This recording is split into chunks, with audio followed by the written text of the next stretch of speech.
We'll start with the chanting. Namo tassa bhagavato arahato samma sambuddhassa. Namo tassa bhagavato arahato samma sambuddhassa. Namo tassa bhagavato arahato samma sambuddhassa.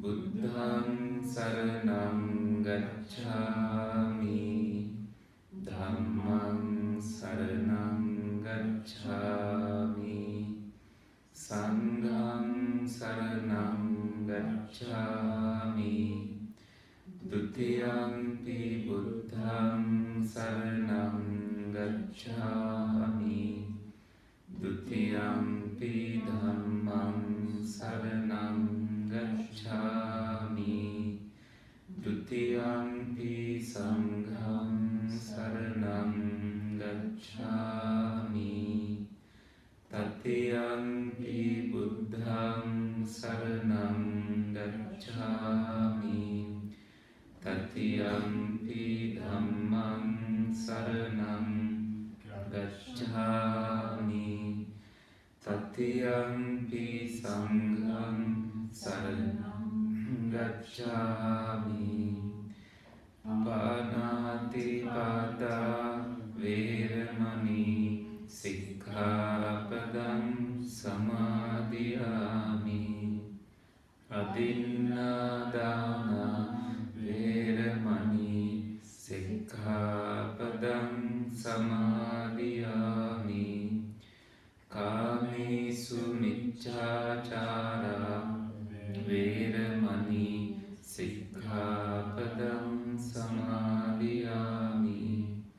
Musāvādā vēramani sikkhapadam samadhiyāmi. Surāmeraya majjapamā daddhāna vēramani sikkhapadam samadhiyāmi. Sadhu, sadhu, sadhu. We will do a little bit of relaxing in meditation. So invite your body to settle here and now, grounding yourself, making yourself comfortable.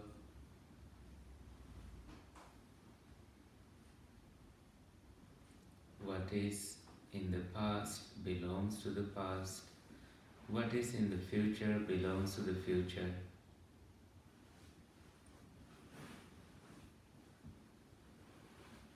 You are breathing in, breathing out, here and now, with the intention to relax this body and the mind.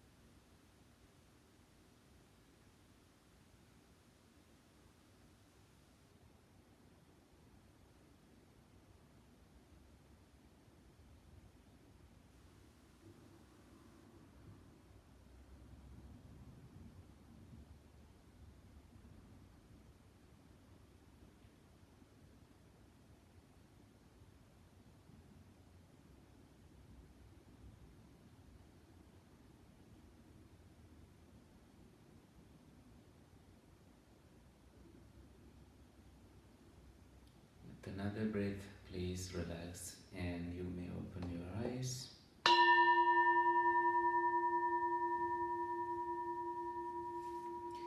So the discussion now goes from this book, Samyutta Nikāya, the Connected Discourses of the Buddha. This is a huge book, as you can see. In Sinhala you have 5 volumes for this. That is because the Sinhala version is a little more extended than this, and the translator of this book, Venerable Bhikkhu Bodhi, decided to shorten, like remove some repetitions by mentioning where things were mentioned before, so he didn't have to add more pages into the book. So you have a much smaller version. But this also has I think he put a couple of books together. As you can see, one section ends with notes and then another begins when you flip through the pages. We have been in a very interesting journey with mindfulness in the past discussions. We started with the discussion. Bhante Sankhicha started the discussion on the hawk, the bird, and in that sutra you find the instructions from the Buddha to stay in your ancestral domain, where the little bird went and took refuge, like he was hiding there, so the big hawk could not go and attack the little bird. So the hawk here is the evil one, death, Mara, seeking a moment to seize you. But when you are observing the true nature within, when you are observing the impersonal nature, when you are observing the Dhamma, you are not in Mara's domain, in the evil one's domain. Which means when you have cultivated your mind to some stages that the Buddha experienced himself and the Arahant monks experienced, the evil one does not have any entry. So you have gone out of his sight. That is kind of the main theme underlying these discussions. Then we discussed the monkey sutra, the wise monkey who finds safety from the hunter by avoiding the trap set by the hunter. So the hunter again is the evil one. So as you have learned in different sutras, here I think the Buddha used the word evil one to refer to people who ignore the truth and get caught in the death, cycle of birth and death. So the death seizes you, Mara seizes you, means you are subject to be born again and again because you go after things that are subject to be born again and again. Right? Then you went to learn about the good cook, the cook who doesn't understand the science of his master, which means you don't understand the science of your mind's cultivation, so you don't pay attention to which direction you should go towards. So when you don't understand that direction, you are caught up again. You don't get any rewards and benefits like the bad cook. Now, today, we are here on number 9, and we have this and another one to go. These two are very much connected, because at the end of number 9, the Gilāna Sutta, I found the next one, the number 10, on Bhikkhuni quarter or quarter, the residence. Quarter. Right? Like quarters. So that sutra, I found, I looked at the Pali, I had to take several notes on this. It's very different from other discussions on mindfulness. So if you are familiar with, so this the page numbers disappeared when we printed this. Just like the last page before the last.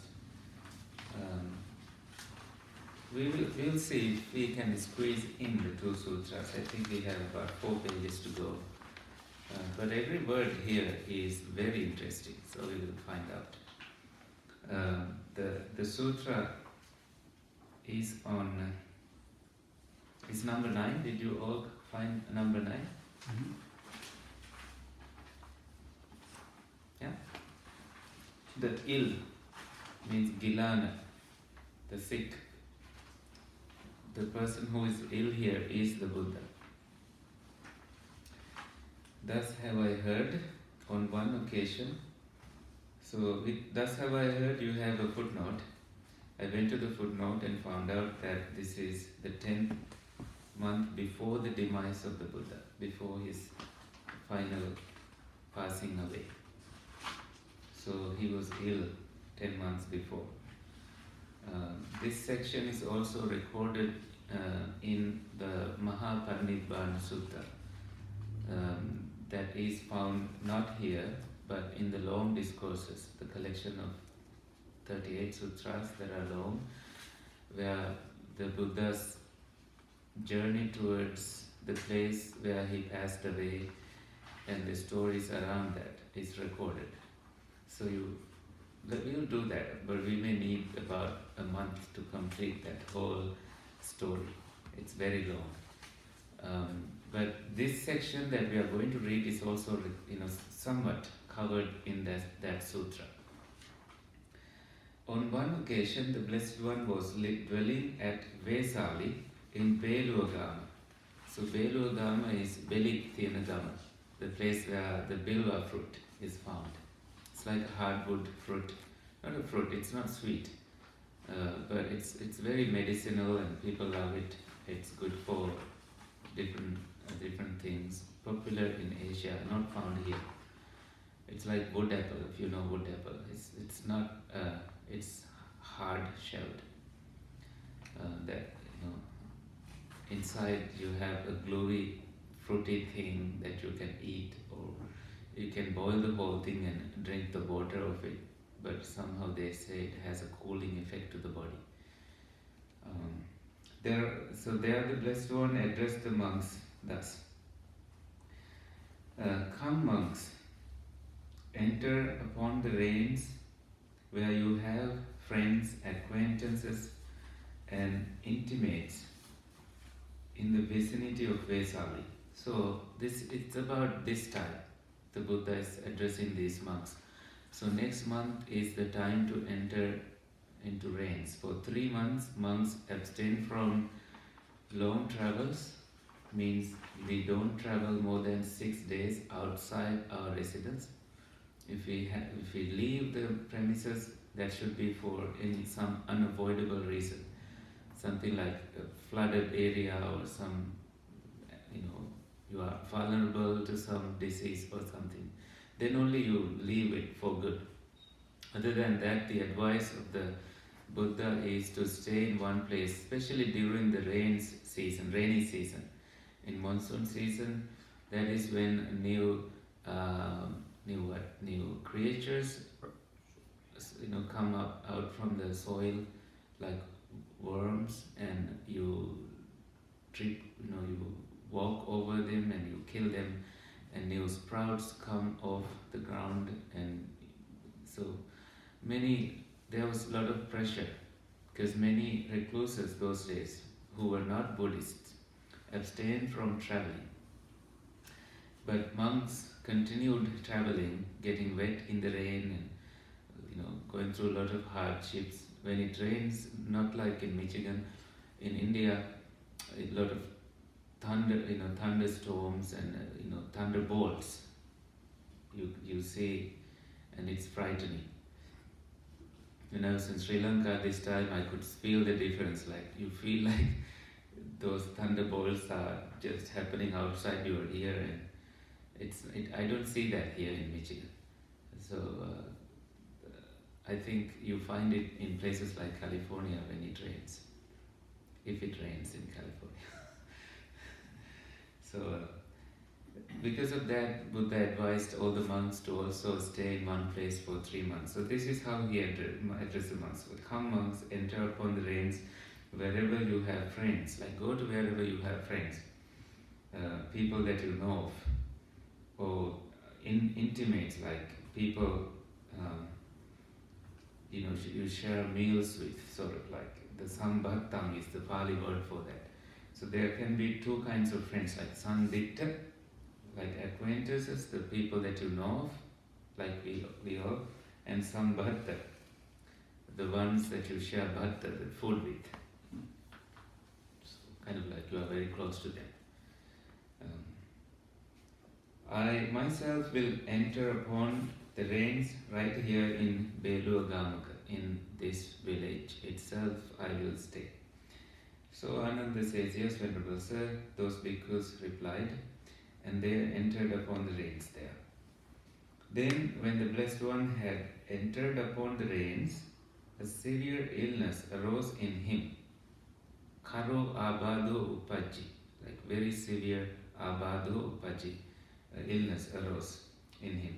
And terrible pains bordering on death assailed him. Maranantika, bordering. So death is the border.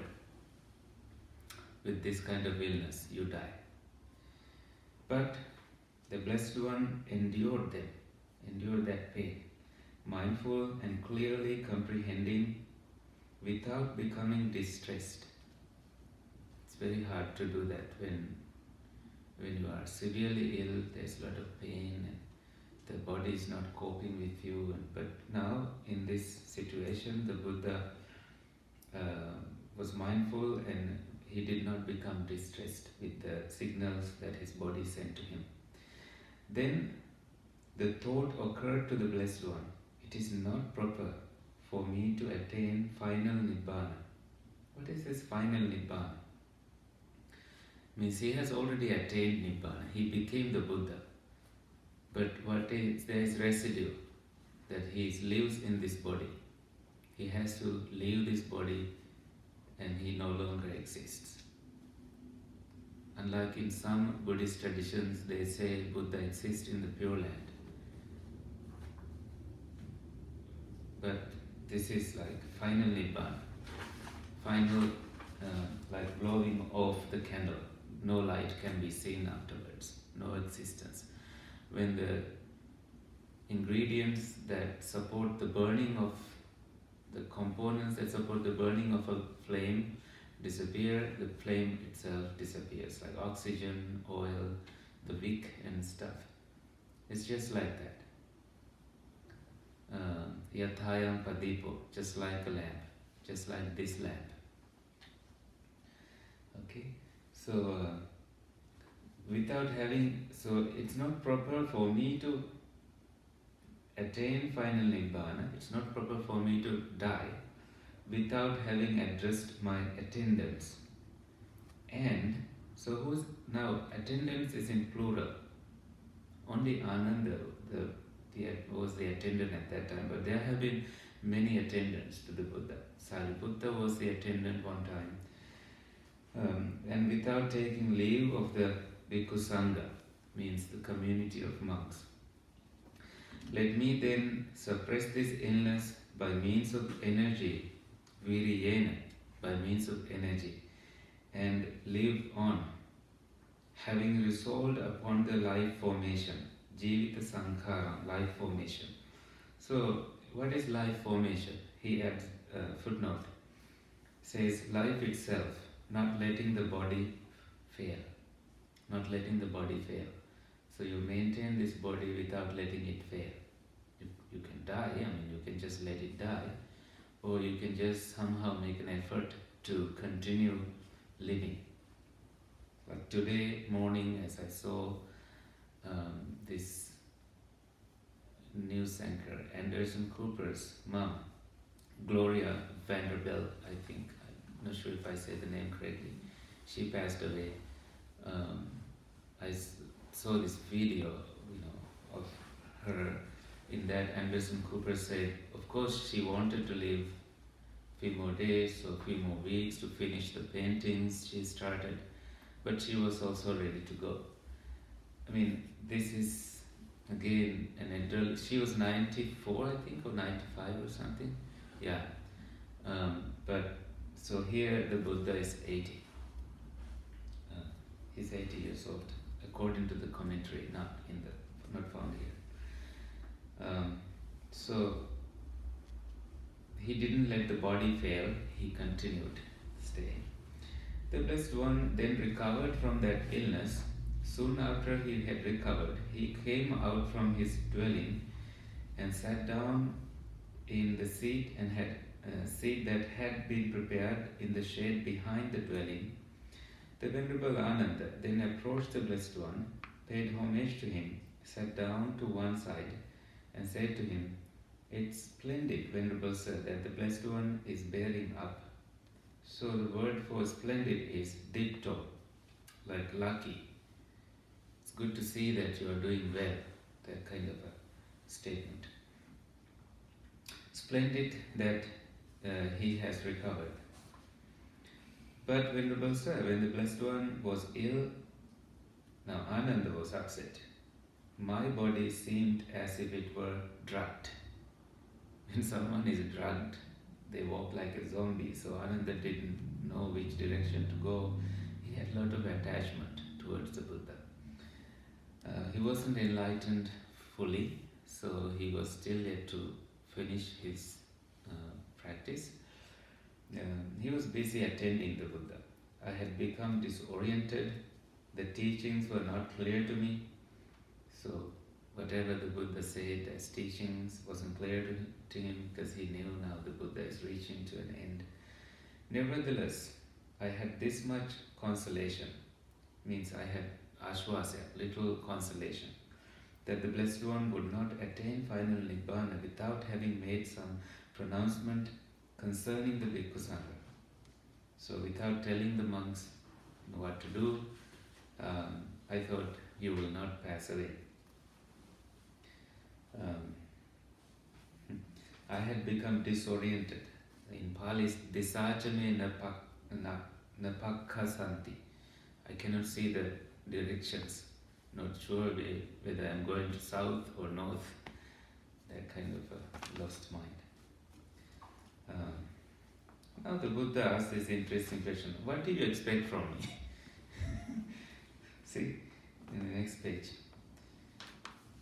What do you expect from me, Ananda? I have taught you enough without making a distinction between inside and outside. Anantarang abahirang karitva. That's the word, like inside is antaram, abahira, outside. Bahira is outside. But without making a distinction between, like without keeping anything for me. Like some teachers do that. They only say certain let's say some mantras or certain thing to their best student at the deathbed, in the final moments. But the Buddha was not like that. I haven't kept anything hidden. I have taught you everything.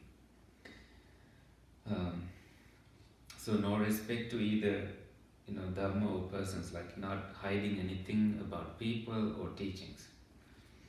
The Tathagata has no closed fist of a teacher, Guru Mushtiya. Mushtika and Mehema. So you have closed fist, not fit. So you have something hidden here, and you only give it to your favorite student. But he says, thus Gonbandha, someone who practiced this way, Tathagata, has no closed fist of a teacher in regard to the teachings. If Ananda, anyone thinks I will take charge of the Bhikkhu Sangha, or the Bhikkhu Sangha is under my direction, so the Buddha says, in other words, like they're not under, they don't have to be under my direction after my demise. Because he already said in a different sutra, like, take Dhamma as refuge. I'm not appointing any leader, any successor. There are very, very senior monks like Sariputta, Moggalla. I'm not sure if Moggalla lived at that time. Kashyapa, I'm not sure if different senior monks lived, very popular ones, but the Buddha did not name any one of those as the leader afterwards, because he saw in another leaders, sasana, another leaders like Niganta teachings, those Jain teacher, when the leader passed away, when Nigantanatha Buddha passed away, there was fight to become the next leader.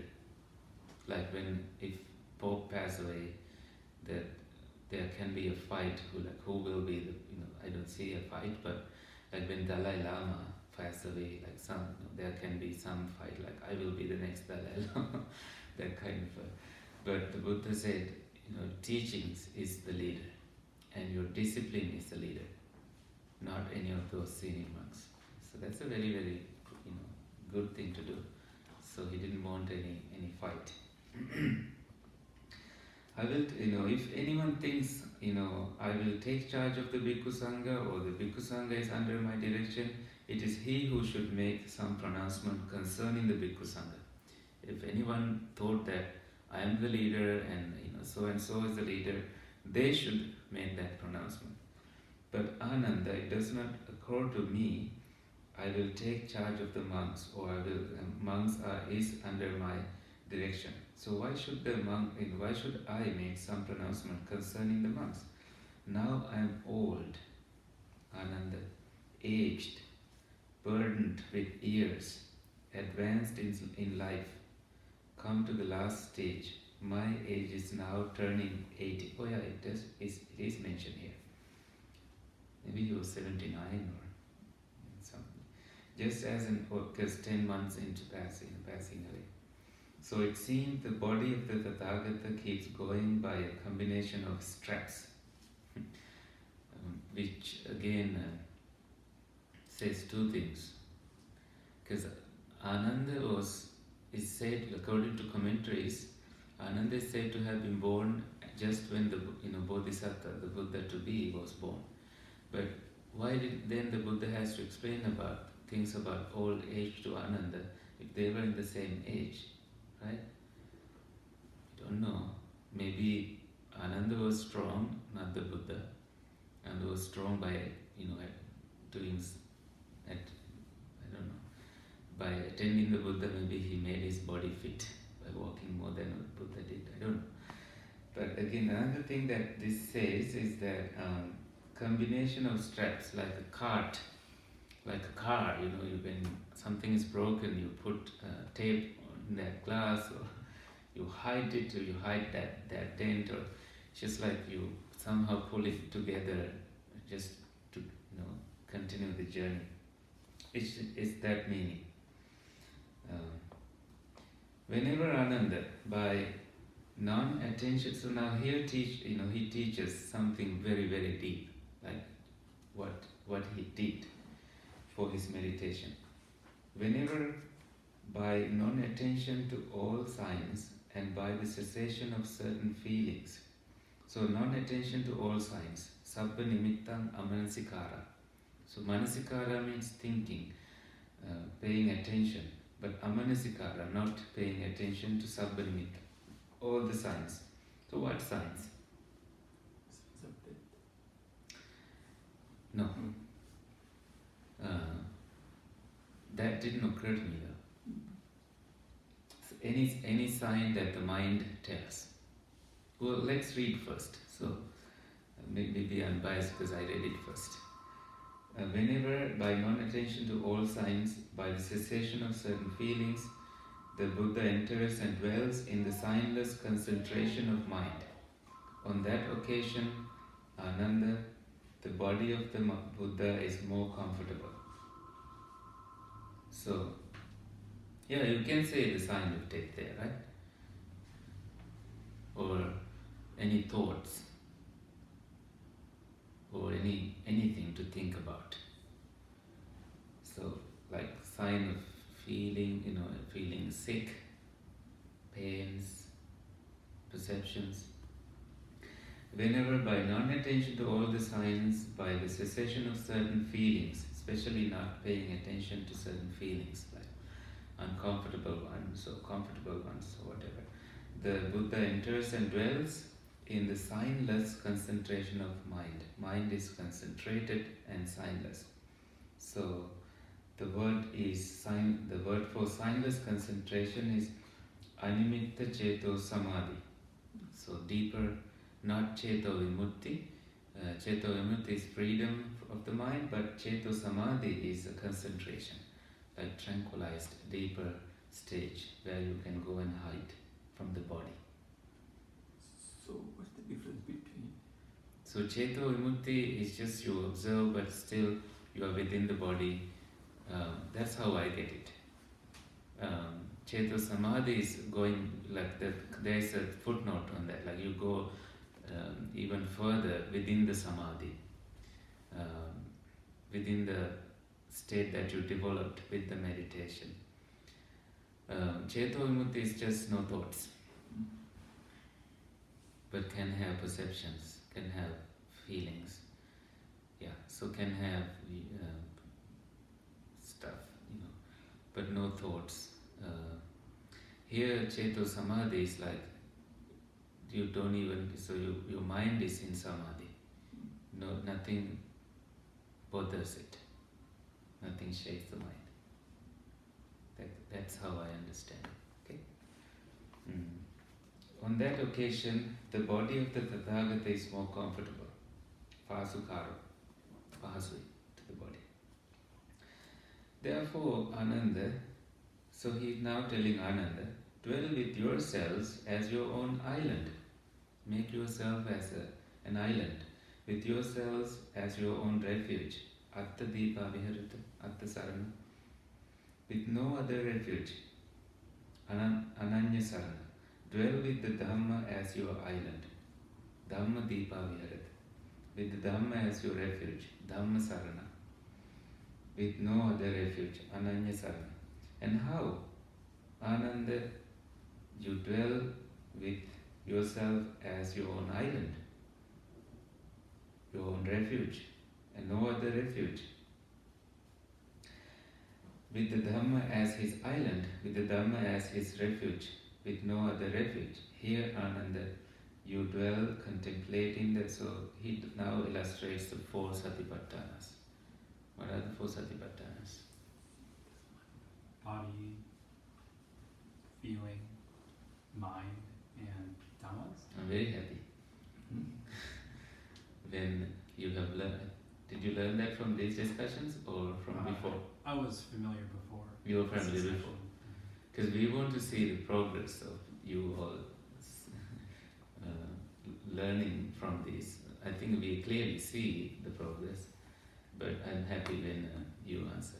So, Kayanupassana, Vedananupassana, Chittanupassana, Dhammanupassana, the body, feelings, mind and mind objects. And we keep repeating this with every sutra we discussed so far in the past 3 weeks. So let's read it.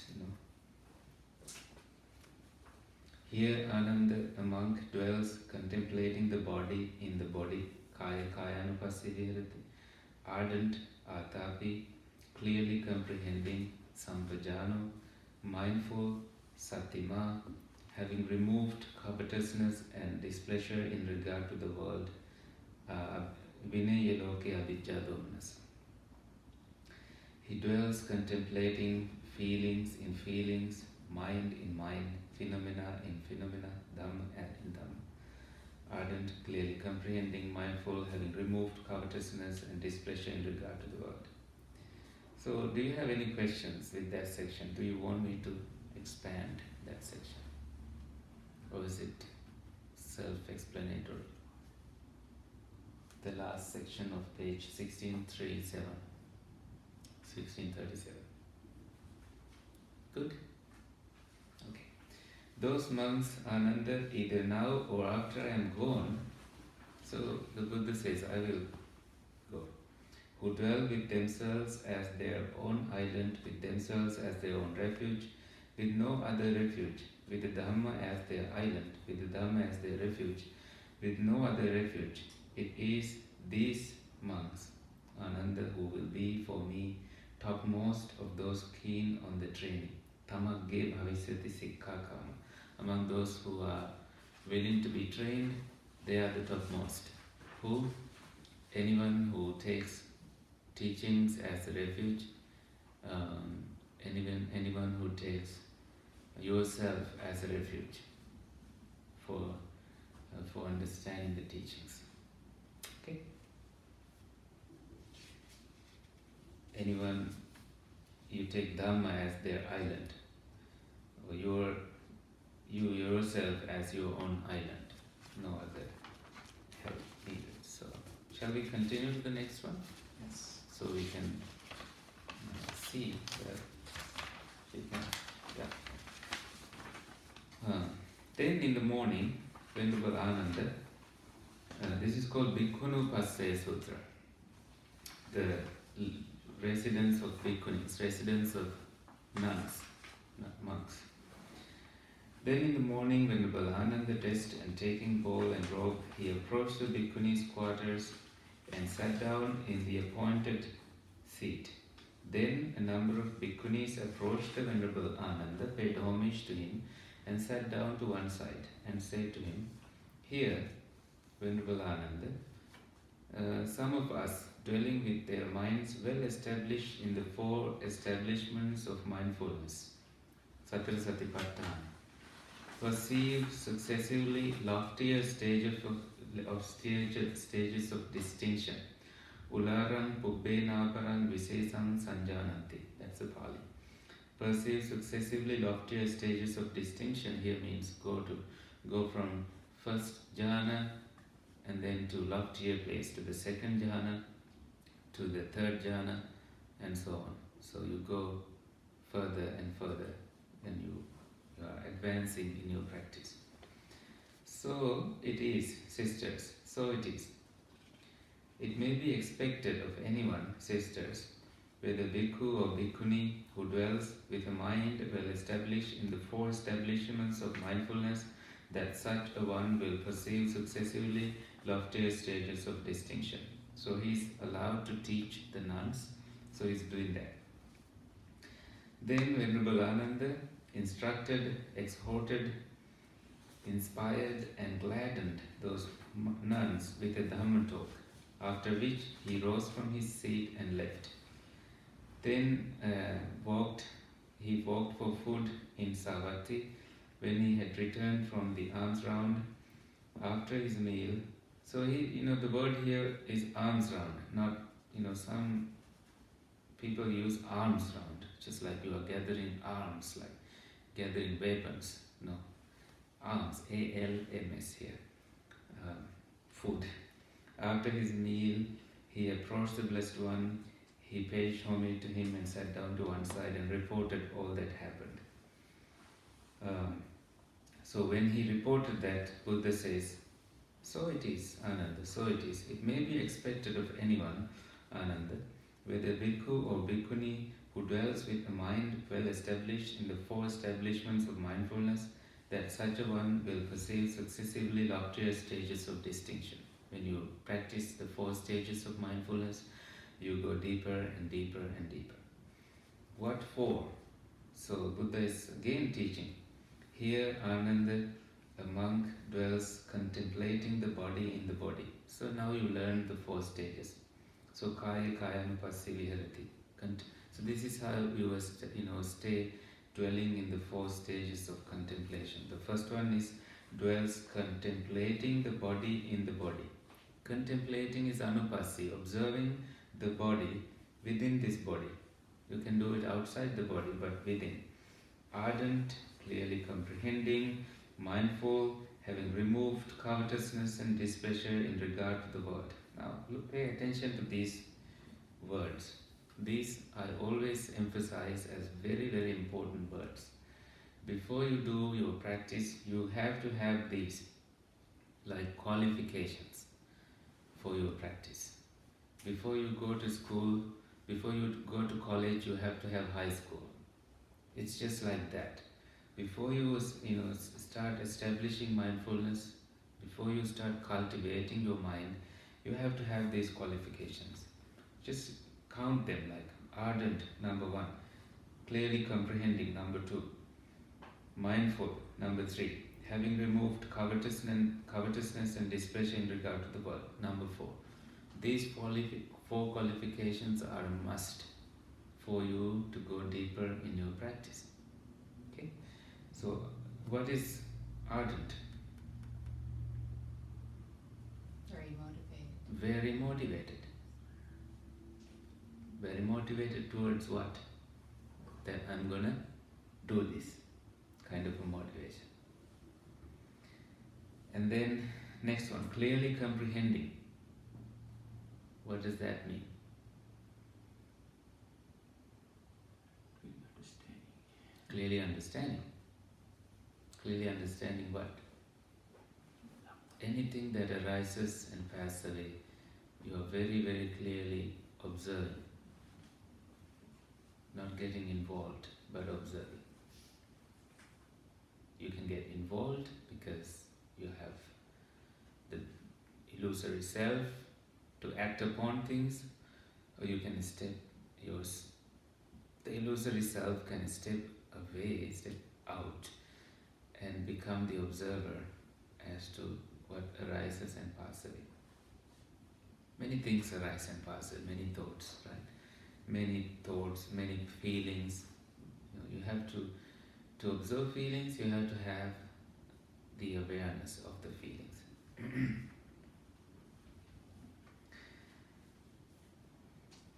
Mindful, Satima. Before you establish, you should be mindful. Before you establish what? Before you establish mindfulness in the body, you have to come to mindfulness. Like I'm now aware of what arises and passes away. I'm here, and I'm not lost in my mind. And next qualification, having removed covetousness, avijja, the greediness to things. Like, this should be my way. They should do this my way. They should do that my way. My household life should be this way. I should have this. I should own that person. So that kind of mindset puts you in a covetousness, extreme greediness. But now you remove it. And displeasure is unhappiness in regard to the world. Like you are an angry person, kind of. With that you cannot do this. So these 4 qualifications, I emphasize again and again, must be there in order to continue this journey. While he is contemplating the body in the body, there arises in him, based on the body, either fever in the body or sluggishness of mind. Like mind is unsettled, like chittam vikhitam. The mind is, give me a word for that, like sluggishness, a synonym for sluggishness. Lethargy? Sloth. What? Lethargy? Lethargy? Or, yeah, sloth. Sloth. Lethargy. Yeah, thank you. I wasn't familiar with the word lethargy, but sloth, yes. Mm-hmm. Thank you. So, like you cannot set focus on anything because you are like sleepy kind of mind. Okay. Or the mind is distracted outwardly. You are not looking inwardly, but looking for things outside, things to entertain yourself, stuff like that. That monk should then, so what was the instruction?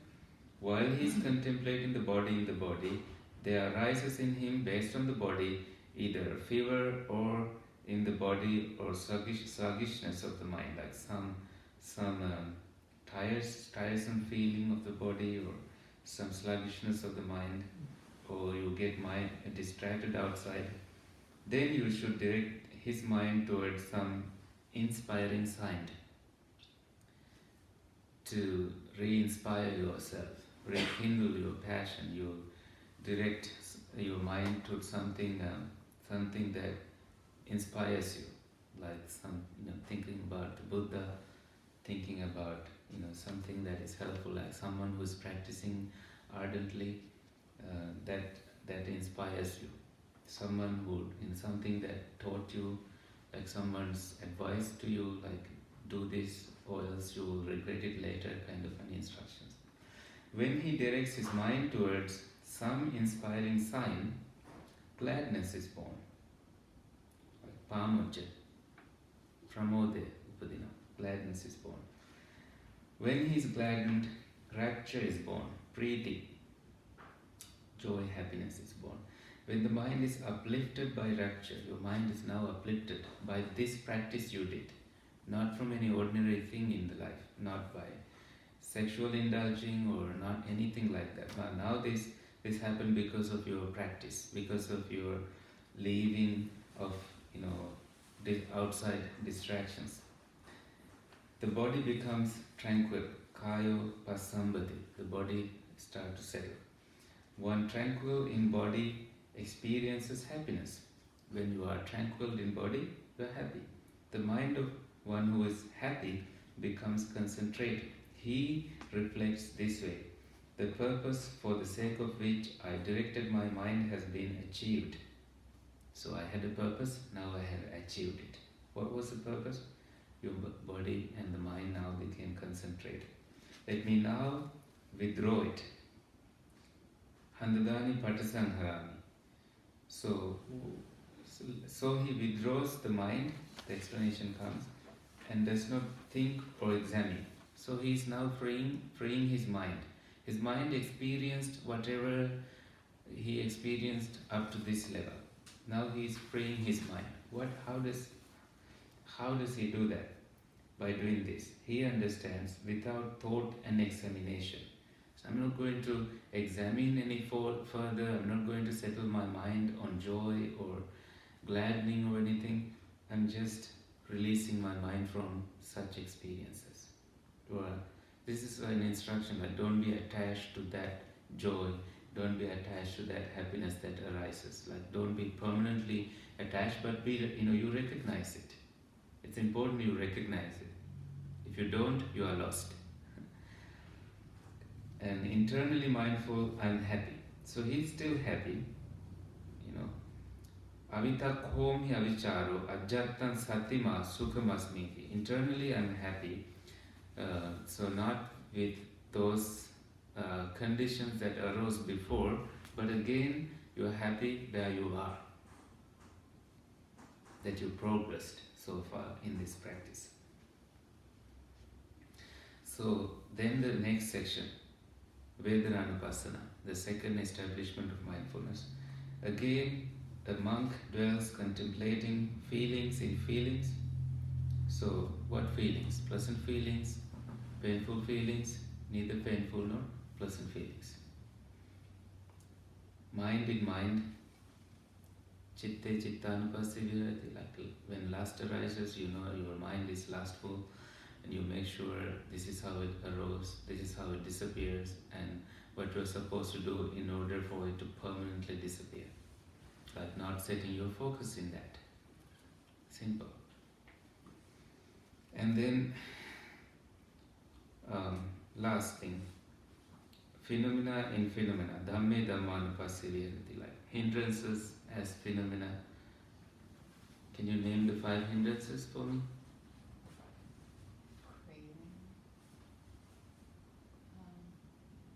Craving. Cravings, but you go. So, sensual desire, ill will, sloth and torpor, restlessness, and doubt. Good. What were you going to say? Same stuff, right? No. You began with craving, but that is sensual desire. But good try. Thank you. Yeah, that's the answer. So you observe with regard to, for example, take ill will. You know how it arose, what conditions were behind that arising. You know how it disappeared, whenever it disappeared, and you know what you're supposed to do for it to disappear. That you don't set focus on that. You don't go after taking revenge on someone. Then you are free from that. So that is how you do that kind of practice. While he is contemplating the Dhamma in Dhamma, there arises in him, based on Dhamma, either a fever in the body or sluggishness of mind, or the mind is distracted outwardly. That monk should then direct his mind towards some inspiring sign.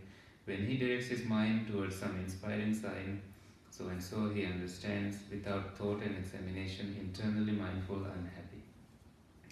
It is in this way, Ananda, that there is development of direction. You find your direction in this way. Right? Appanidhaya. Now, Ananda, is there a development without direction?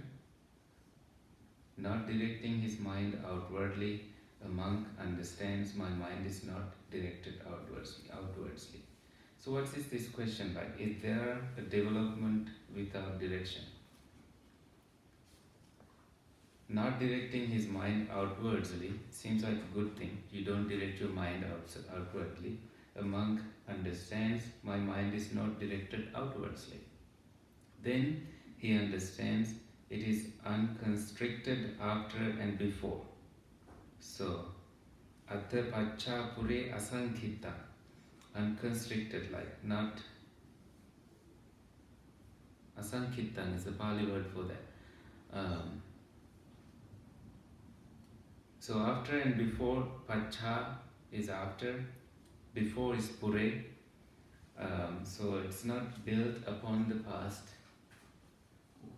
or whatever comes after. That's one meaning of that kind, this teaching. Because it's not settled in the past or future, or because this establishment is not built upon your past, your conditioned past, or your conditioned future, you are liberated and undirected. Seems like a good thing. Like you are. Nibbana has no direction. It's not a constructed thing. Then he further understands, I dwell contemplating the body, in the body, ardent, clearly comprehending, mindful, and I am happy. That kind of, means he's not still done, not done. No, this is then not, so he is liberated, undirected. So I took it as Nibbana, Vimuttam Appanihitam. Maybe he is liberated to that level, not completely liberated. Looks like there is more for he to do. Then he further understands, I dwell contemplating the body, in the body, ardent, clearly comprehending, mindful, and so on. Not directing his mind outwardly, a monk understands, my mind is not directed outwardly. Then he understands it is constricted after and before, liberated and undirected. Then he further understands, I dwell contemplating feelings in feelings, and so and so. Understands my mind is not directed outwardly, then he understands it's unconstricted after and before, liberated, undirected. Then he further understands, I dwell contemplating mind in mind. So he's now narrating the 4 establishments of mindfulness under this frame, in short frames. What frame? Not directing his mind outwardly. The monk understands, my mind is not directed outwardly. Then he understands it is unconstricted after and before, liberated, undirected. Then he further understands, I dwell contemplating mind in mind, not mind in mind, ardent, clearly comprehending, mindful, and I am happy. So the same thing again for Dhammanupassana, observing the Dhammas.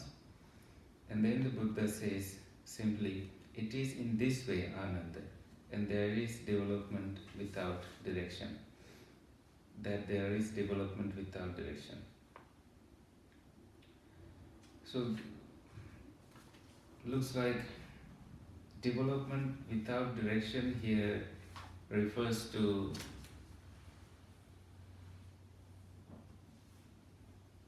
Nibbana.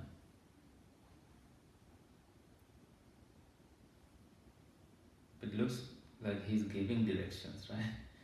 Is it maybe without attachment to an outcome? That sounds like a good way to put it. Yeah. Without any attachment to outside, because then you go outwardsly to that direction. Or can it be liberating the mind without no direction, it just float away? That is how I was going to take it. Like you are now liberated, no further direction is needed.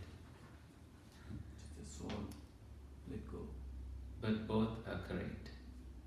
But I think this is much better way to put it, like not outward direction but inward, because you have work to do here, right? Thus, Ananda, I have taught development by direction. I have taught development without direction. Interesting, right? Desita maya panidaya bhavana, appanidaya bhavana. Panidaya bhavana is development by direction. Appanidaya bhavana is development without direction. Maybe there is a problem with the translation here, but I don't even get the Pali instantly here. Panidaya, appanidaya. So development without direction probably means any outside hindrances, and to settle to a place where there is no further direction needed. So both means. Whatever should be done, Ananda, by a compassionate teacher out of compassion for his disciples, desiring their welfare, that I have done for you. So I have done all my teachings. These are the feet of trees, Ananda. These are empty huts. Meditate, Ananda. Do not be negligent, lest you regret it later. This is our instruction to you. This is what the Blessed One said, elated the Venerable Ananda, delighted in the Blessed One's statement. So, I wrote down the Pali for this whole statement, like Hitesena anukampakena anukampang upadaya katang gotang maya. So for your benefit, I did my part. These are empty huts and roots of trees. Etani ananda rukkhamulani. Etani sunyagarani. Empty huts. Jahayathananda. Meditate. Ma pamadate. Do not be negligent. Ma pacha vipatisarino ahuvatta. Do not regret it later. Ayambo amhakan anusasani. This is my admonition to you. This is my instruction to you. So that's the end of that section, and a new section begins. Oh, we managed to finish by 8:30. Any questions?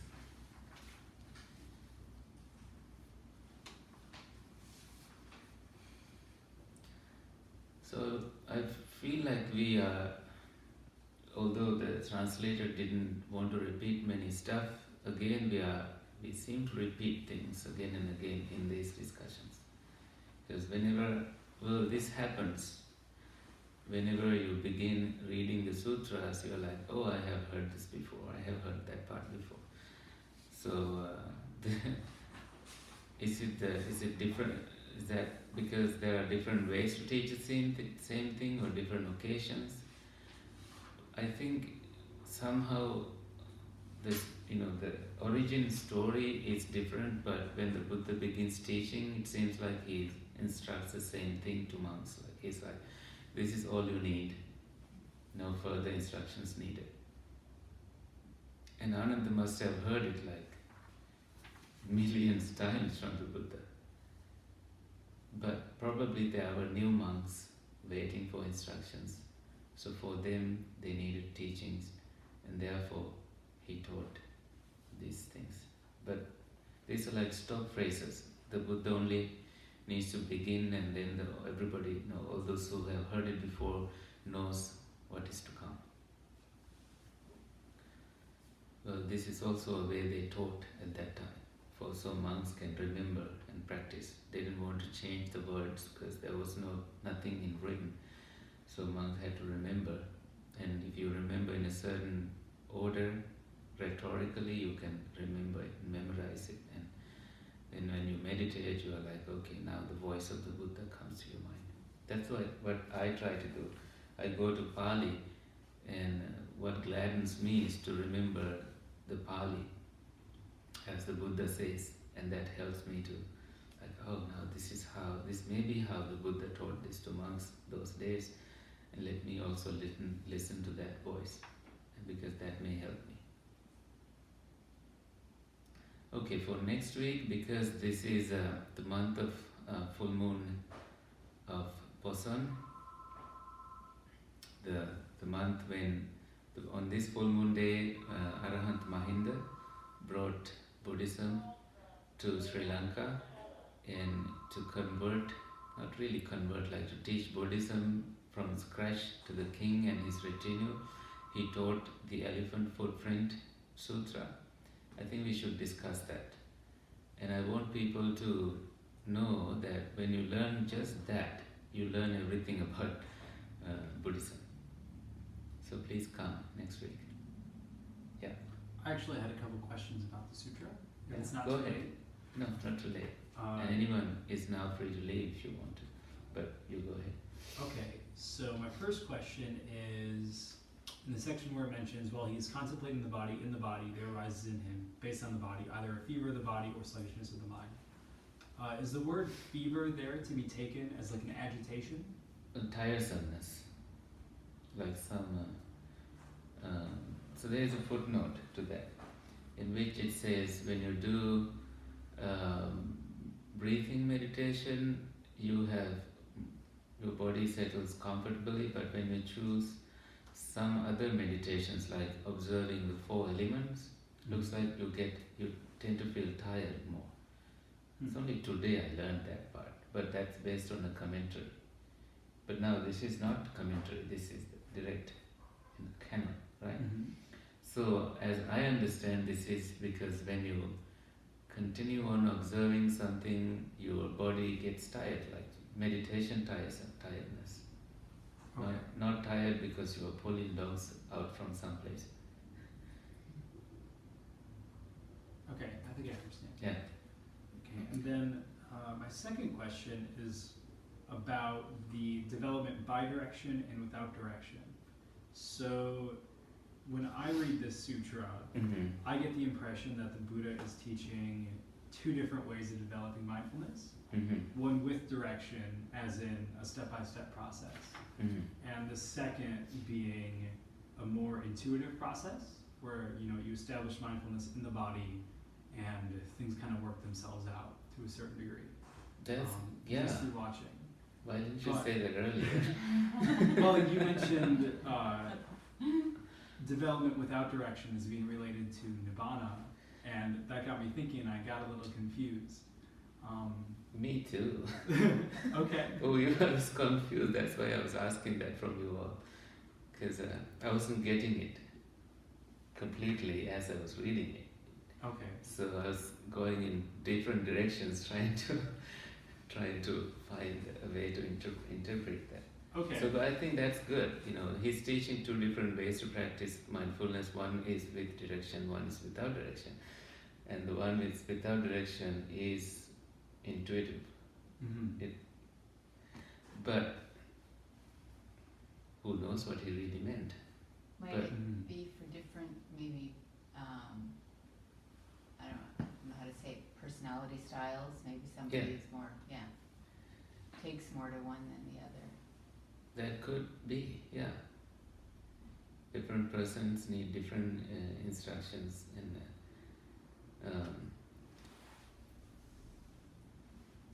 we can take another look at that part. So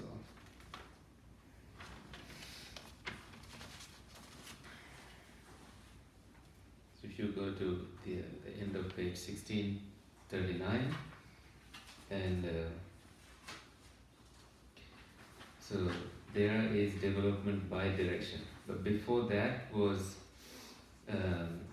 development perhaps with direction. Did he say that earlier?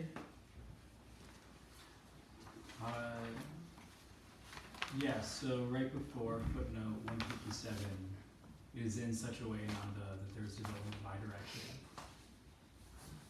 And it doesn't seem like it's a progression, because he ends Or with 147 or 157? 157. Okay, so with direction is before that. Footnote is in small numbers, like 148. Oh, Yeah. what's the number I in think- brackets? I'm yet to understand what those are. I keep Okay. looking.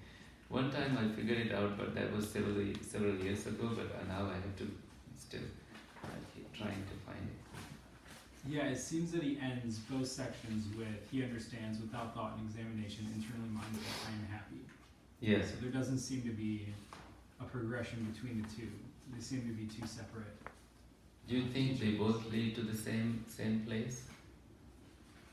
Because of that statement, I think that is also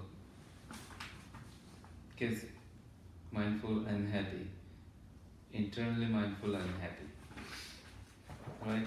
But previously, before that footnote 148, you find internally mindful and happy part, and here you find clearly comprehending mindful and happy. So that word internally is gone in there. You're right, it's not an exact copy. Yeah. So that is a slight difference from what was given before. Well, I think we have a copy. We should sit and try to understand this and probably begin our discussion next week with this. Yeah. Yeah. So because you all have copies, and please go back to this and see if you find a distinction. Or read other translations, if you may, online. Maybe a little hard for you to find.